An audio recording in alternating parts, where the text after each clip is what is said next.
మీరు ఈ 2026లో ఎటువంటి టెన్షన్స్ లేకుండా చాలా హాయిగా, ప్రశాంతంగా ఉండాలి అంటే ఈ 3 విషయాలు బాగా గుర్తుపెట్టుకోండి. నంబర్ 1, ఎదుటి వారిని మూడ్‌ని మార్చాలి, వారిని హ్యాపీగా ఉంచాలి అని అనుకునే మూర్ఖత్వపు పని ఇంకొకటి లేదండి.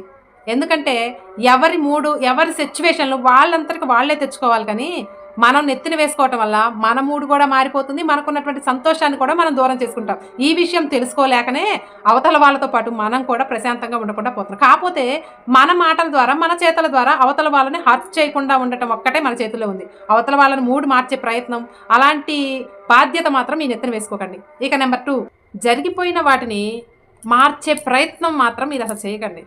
దానికోసం మిమ్మల్ని మీరు తిట్టేసుకోవటం, మిమ్మల్ని మీరు ఇబ్బంది పెట్టేసుకోవటం ఇలాంటివి అస్సలు చేయకండి. జరిగిపోయినవి పొర్రపాటును కూడా మీరు మార్చలేరు.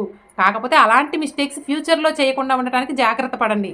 అబ్బా! అప్పుడు అది చేయకుండా ఉన్నట్టయితే ఇప్పుడు ఎంత బాగుండేవాడిని. ఆ రోజు తప్పు చేయటం వల్ల నేను ఇలా ఉన్నాను అని మిమ్మల్ని మీరు నిందించుకుంటూ, అవే అవే తలుచుకుంటూ ఇలాంటివి అనవసరమైన విషయాలు. ప్రెజెంట్ నా చేతుల్లో ఉంది. దీన్ని నేను ఎలా యూజ్ చేసుకోగలను? ఎలా పవర్‌ఫుల్‌గా మార్చుకోగలను? ఇది మాత్రమే ఆలోచించండి.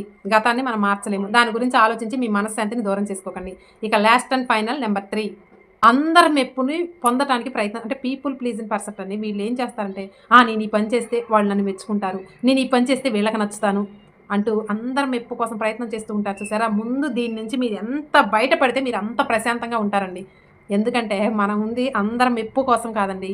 మన లైఫ్‌ని మనకి నచ్చినట్లుగా, మనకి నిజాయితీగా, నీతిగా బ్రతుకుతూ ఉంటే ఎవరైతే మనల్ని నచ్చుతారో వాళ్ళ గ్రూప్‌లో మనం యాడ్ కావాలి. అంతేకాని వాళ్ళకి నచ్చినట్లుగా మనం బ్రతకటం ఏందండి? మీరు కాని వ్యక్తిగా మీరక్కడ నటించడం వల్ల మీ మనశ్శాంతిని కోల్పోతారండి. మీ వ్యక్తిత్వాన్ని కోల్పోతారండి. లైఫ్ లాంగ్ నటిస్తూ బ్రతకాల్సొస్తుంది. మనశ్శాంతి ఉండదు. కాబట్టి ఈ 3 విషయాలు బాగా గుర్తుపెట్టుకోండి. మీ లైఫ్‌లో చాలా బాగా యూజ్ అవుతాయి. మీకు ఈ 3 విషయాలు కరెక్ట్ అనిపిస్తేనే కామెంట్ సెక్షన్‌లో యెస్ అని కామెంట్ చేసి వీడియోకి ఒక చిన్న లైక్ ఇవ్వండి.